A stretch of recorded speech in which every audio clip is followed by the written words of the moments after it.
Hello, everyone, for OneWrestling.com. This is Bill Apter, and a lot of you people wondering, how come Wonderful Willie isn't in New Orleans? That is because I was contracted many months ago by the people who are producing this great documentary called Behind the Ropes to co-host a WrestleMania party, just to come in and have a great time. And look who's here as the co-host, Tito Santana. Arriba, welcome. Thank you very much. You know, it's WrestleMania 30, and we go back quite a few years, and WrestleMania is being celebrated all over the world right now. Yes, it's international, worldwide, universal in scope. Tell us about the early days of WrestleMania and Tito Santana. Well, I mean, everybody knows that I was in the first 9 WrestleManias.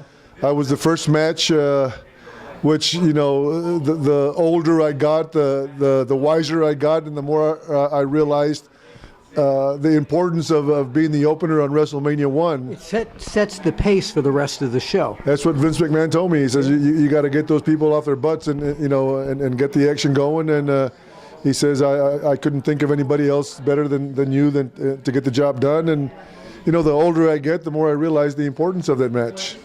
Did you ever feel that we would be sitting here 30 years now at the beginning when Vince first kicked off WrestleMania? What were your feelings? Did you think that this was going to be something that was going to last for what seems now to be an eternity? Well, none of us knew, but, you know, we all knew Vince McMahon, you know, had a different mind than all the other promoters in professional wrestling. And he himself told us at night, you know, he put everything he had into WrestleMania 1. It's tonight it's do or die, and, you know, the rest is history. You know, I just was really happy to be part of the explosion of professional wrestling. Yeah. Now, if Tito Santana could go back in time and pick an opponent that he would have loved to have headline, main evented against in WrestleMania, any WrestleMania, back then or even today, who would that one opponent be?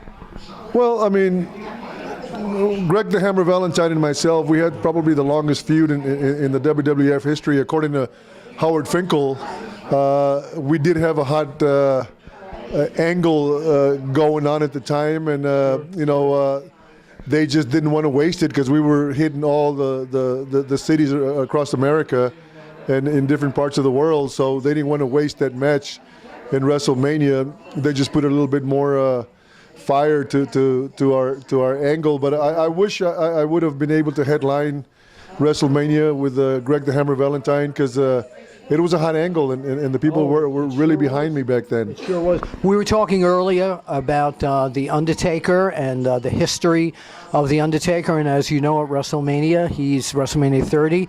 It's Undertaker against Brock Lesnar, and who's your pick?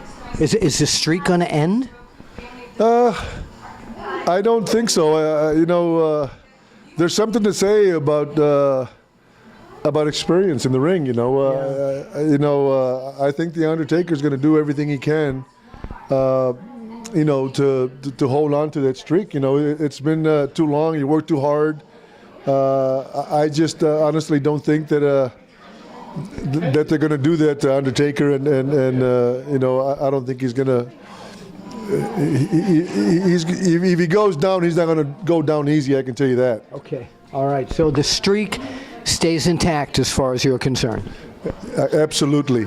All right. So, Tito, we'd love to say thank you so very much for being here at this wonderful Behind the Ropes WrestleMania party that is being thrown by the producers of it that we're co-hosting. There's a lot of people here, so I usually say we'll see you at the matches, but I think we should see them at the buffet in the other room. What do you think? That sounds good. Arriba! Arriba! WrestleMania 30.